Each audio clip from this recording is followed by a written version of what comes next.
Bueno, queridos patitos, vamos a tratar el tema de los BRICS, porque es un club de amigos, de simplemente hablar en contra de los que aparentemente dirigen el mundo. Y es que la propia integración de algunos países en este club, que lleva el nombre precisamente de Brasil, Rusia, India, China y Sudáfrica, evidentemente no existe nada que les una y les unifique como otros proyectos, no de elementos intergubernamentales, sino de integración, que algunos son exitosos, otros menos exitosos y otros nada exitosos. Y evidentemente hay que diferenciar, primero, de unión intergubernamental, es decir, de encuentros internacionales, como por ejemplo la Unión Postal Internacional, o la unificación de criterios para el tráfico, porque da igual, seas donde seas, las señales de tráfico están unificadas desde finales del siglo XIX. Y por eso, vayas donde vayas, si eres conductor, vas a ver el mismo sistema de conducción, sea Bagdad, Nueva Delhi o Brasilia. Otra cosa es la actitud de los conductores, porque ahí influye el factor humano. Pero ciertamente, desde ese elemento integrador, intergubernamental, del siglo XIX, ha habido, posteriormente, elementos de integración que en el caso europeo vienen de larga data y ciertamente uno puede remontarse a escritos de Víctor Hugo, de Immanuel Kant, y por tanto ahí tenemos un pasado bastante remoto, mucho antes de las vicisitudes del siglo XX, incluso mucho antes, conceptualmente hablando, siquiera de proyectos paneuropeos como el que puede atribuirse a Napoleón, mucho antes del que se le puede atribuir a Hitler.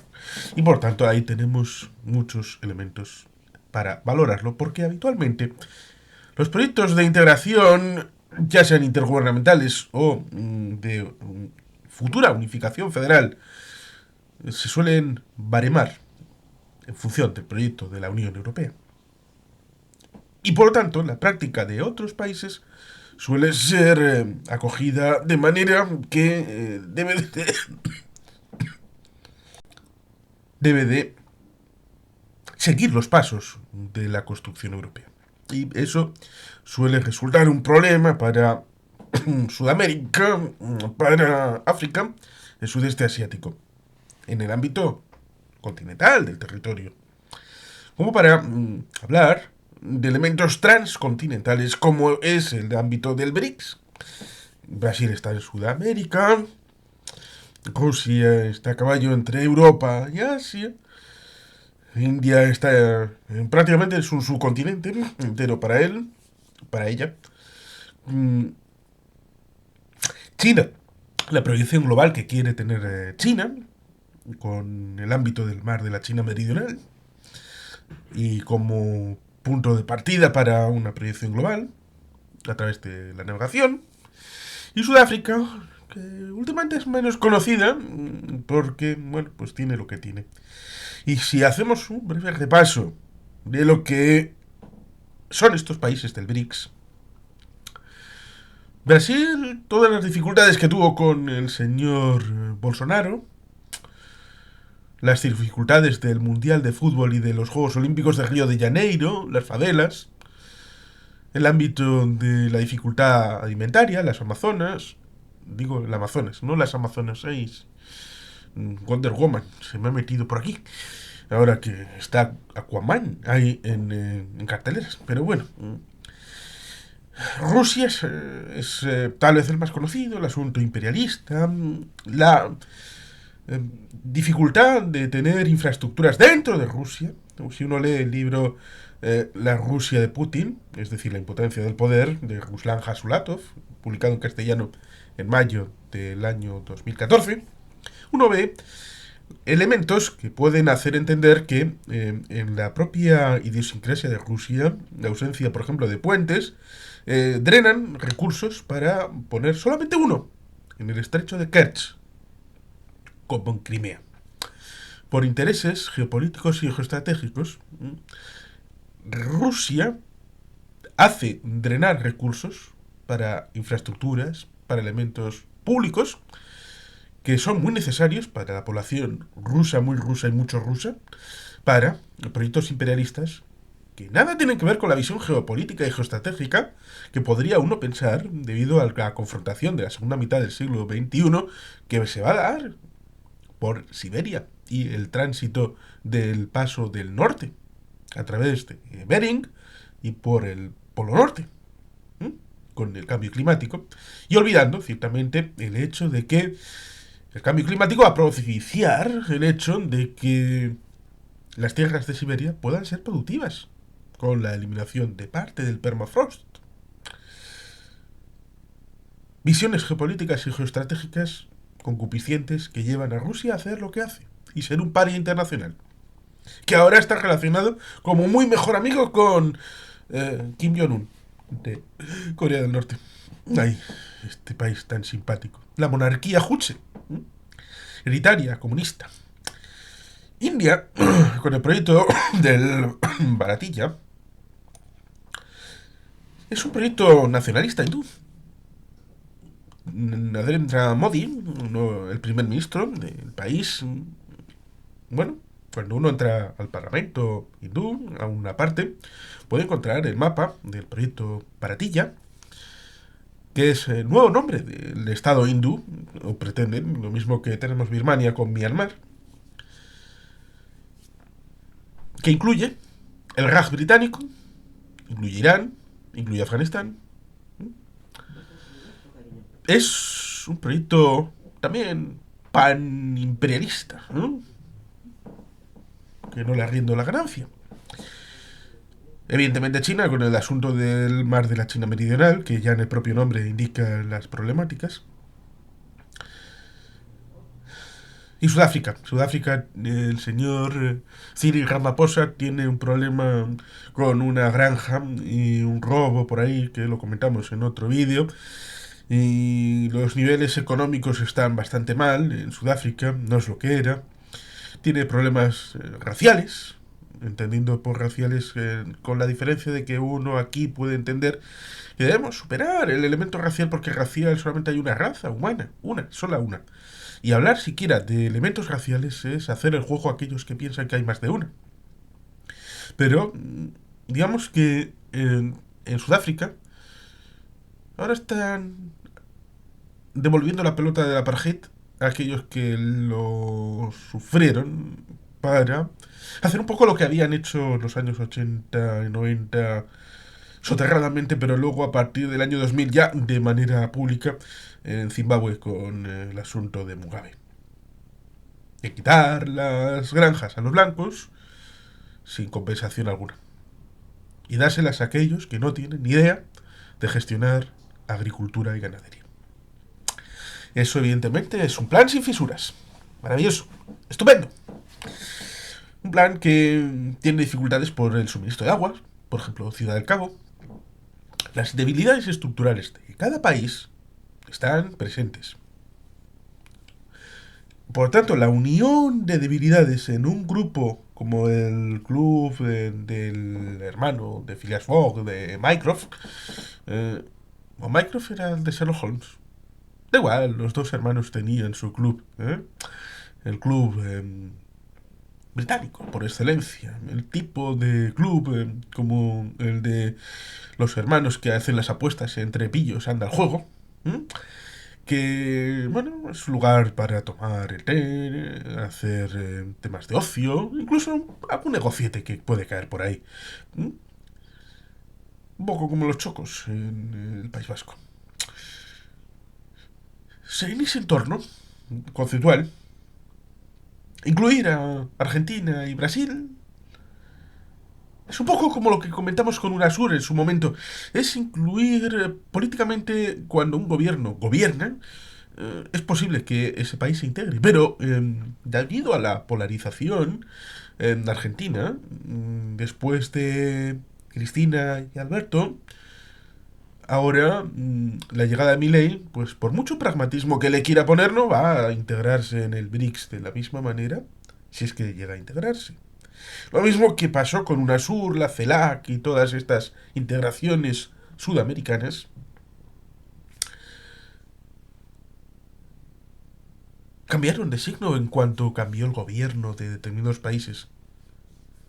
Era una integración a nivel integración económica y política, en principio la UNASUR, con el objetivo Unión del Sur, la Unión Europea del Sur. Pero la CELAC en principio podía ser un elemento intergubernamental, como el elemento Consejo de Europa, donde están en principio todos los países de Europa por derechos humanos y todo esto. Resolver problemáticas. La CELAC fracasó completamente en Honduras en 2010. Y cuando había un cambio de gobierno, destruían la aportación a la comunidad. Porque la ideología y la unión por una ideología, como Argamasa, era lo que impulsaba determinados proyectos. Lo mismo que el Club de Shanghái. El Club de Shanghái ha incorporado a diversos países desde que se fundara en 1992. Hay que decir, una vez más, que cuando Rusia, si ya era Rusia en 1992, recién estrenada Rusia de nuevo para el mundo mundial, y China, que en los años 88-92 había empezado ya definitivamente los proyectos de zonas económicas especiales, con un sistema fiscal propio, para abrir esas pequeñas ventanas, que en principio eran elementos controlados debido a las dificultades económicas que estaba viviendo el país, en principio como algo controlado, externo, pero luego fueron arraigando de manera distinta como se había previsto. Y el país cambió radicalmente, sobre todo a comienzos del siglo XXI. Pero, como digo, la percepción de un país para sí mismo y respecto al otro, esa unión de China y de Rusia a partir de 1992, era una idea en donde Rusia aparentemente seguía estando arriba y China estando abajo. Pero esa relación ha cambiado de vértice. China ahora está muy por encima de Rusia, aunque Putin y la camarilla del Kremlin no se quieran parar por enterados. Pero el resto del mundo lo sabe. Y por lo tanto, la cooperación a través del organismo en Shanghái, que se llama así porque está fundado allí, con la integración de India y Pakistán a la vez, por ejemplo, impide que las decisiones por unanimidad puedan tomarse. Porque evidentemente India y Pakistán no van a tomar las decisiones a la vez. O va a ser muy complicado. Por tanto, estas organizaciones que necesitan el acuerdo unánime para las aportaciones, los proyectos, resultan muy vistosas, sobre todo dadas a la propaganda, al hecho de se reúnen aquí países que no son occidentales, países que no está Estados Unidos en ellos, países que juntos pueden ser más que Occidente, por ejemplo en población, como India, que es el primer país más poblado del mundo, luego está China. Pero económicamente se ha dado una suerte de propaganda en los últimos 25 años de destrucción de Occidente, destrucción del dólar, que todo iba a acabar con el fin de Occidente, el fin de Estados Unidos. Como decía mi querido amigo Xavier Pagola, hace ya bastantes décadas, hace mucho, mucho tiempo que se viene pronosticando el fin de los Estados Unidos y de Occidente en el mundo.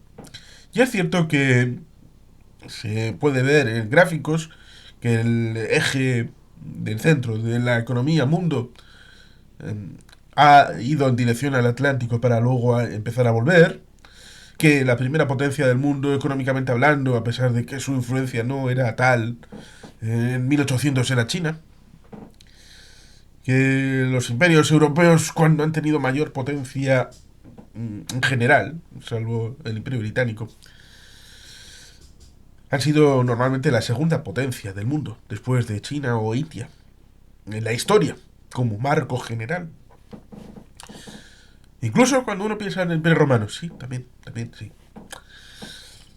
Pero bueno, el asunto estriba en que los BRICS, por mucho que haya una reunión de no homers, ¿m? Cuando uno defiende a los proyectos, sobre todo a la operatividad económica, es decir, a los proyectos cuando se cuantifican, o los instrumentos económicos como el banco de inversiones ligado al BRICS, y ve que más de la mitad del dinero que supuestamente se aporta viene de parte de China, si es que se llega a poner encima de la mesa, más allá de lo virtual, pues uno puede llegar a entender, a comprender, que hay declaraciones, que hay reuniones, que hay encuentros, pero son simple y llanamente encuentros de esos clubes de tipo británico para ir con la herencia, contra la herencia del Imperio Británico. Y precisamente por eso, uno debe de entender el hecho de que los BRICS son inservibles. Más allá de una foto, más allá de poner cachondos a unos, cabreados a otros, de decir que van a actuar de una determinada manera, porque en comandita, en común, no tienen elementos de unificación, porque unos son unas democracias, otros son unas dictaduras, unos tienen un interés geoestratégico y geopolítico en una determinada área, en un determinado marco, unos usan el dólar, otros quieren dejar de usarlo, unos tienen una economía de mercado, otros tienen una economía más cerrada, de dificultad de comercio, con aranceles, aduanas, la dificultad del Mercosur, donde en teoría han llegado a un punto en donde el arancel debe ser exterior y las decisiones comerciales deben ser de común acuerdo unidas. Por eso, como comentamos, el tema de Mercosur, en su momento, si Paraguay tiene relación con Taiwán y no reconoce a la China popular, evidentemente es imposible un acuerdo de libre comercio de Mercosur con China. Y es también imposible que una de las partes haga un acuerdo de libre comercio porque implica necesariamente a las otras partes, salvo que reconozcan que el Mercosur no existe. Con lo cual, ahí tenemos un marco general de complicación en donde esa complejidad lleva a la inoperatividad efectiva de los BRICS como organización intergubernamental, y no ya hablemos de integración. Hay gente que esto le da igual, le importa un pepino. Lo que le importa es que haya países que vayan a hacerle la cúspide a Occidente y a Estados Unidos. Países que se reúnan y digan que ellos son poderosos, que saquen músculo, que digan que pueden y que van a hacer, que lancen la amenaza de que el poder se va a acabar, que Washington ya es impotente, que lo que ellos hacen, eso sí, individualmente, es imparable, pero lo hacen individualmente. La ruta de la seda no es un proyecto de los BRICS, es un proyecto de China. Con la dificultad que China se ha visto obligada por su propia crisis institucional y estructural económica a hacer un poco como que hacía Estados Unidos. Ya no da dinero gratis, ya no arregla los problemas de otros países simplemente por ser buen samaritano, si es que alguna vez lo hizo. Va y quiere recompensas a cambio de lo que ofrece. Resulta curioso la integración de Etiopía, por ejemplo, en el ámbito de los BRICS, sobre todo cuando tiene una guerra con los oromos y en la zona de Tigray. Y recordaremos el hecho de que pusieran una serie de elementos de espionaje en la sede de la Unión Africana, con sede en Addis Abeba, es decir, la capital de Etiopía. Estas cosas tienen su importancia a la hora de decidir según qué. Y sobre todo cuando uno está en una guerra civil, ya sea el propio Sudán o el ámbito de Etiopía, recordando que en Sudán El ejército principal estaba apoyado por Rusia, pero el grupo de fuerzas especiales estaba apoyado por los Wagner. Por lo tanto, había dentro de la propia Rusia apoyos para diferentes facciones dentro de la guerra de Sudán. La integración de Sudán, de Etiopía y de otros países que uno puede poner en ese mapa de los BRICS se amplían. Ya bueno, pero vamos caso por caso para entender primero qué tipo de economía tienen, qué sistema político tienen, qué vocación en su propio continente y para el resto del mundo tienen ese tipo de países y si se neutralizan entre ellos, como decíamos, por ejemplo, en el caso de Argentina-Brasil, habitualmente, es complicado que tengan una política coincidente y gobiernos de mismo signo, como ahora está Milei y Lula, gobiernos distintos. O India y Pakistán, o la presencia de Irán con las dificultades que la lucha geopolítica puede tener respecto a, por ejemplo, Arabia Saudí o Emiratos, países sunís, países chiíes. Esto, evidentemente, no solo dificulta, sino imposibilita cualquier acuerdo estratégico de proyecto a largo plazo, de ámbito cooperativo, pero parece que a la gente, como digo, le importa un pepino. Lo importante es que los BRICS existen, que se reúnen, que hacen declaraciones y que salen adelante, aunque luego, más allá de ese día en donde grandilocuentemente dijeron una vez más, el dólar se va a acabar, Occidente se va a caer y todo va a ser diferente, pues evidentemente el mundo sigue caminando y ellos al día siguiente de la reunión del BRICS siguen igual de desunidos que el día anterior. Y por tanto, sigue siendo un club de amigos. Nada más. Y sin más, queridos patitos, es que ricasco, agur, verbat, vete bien.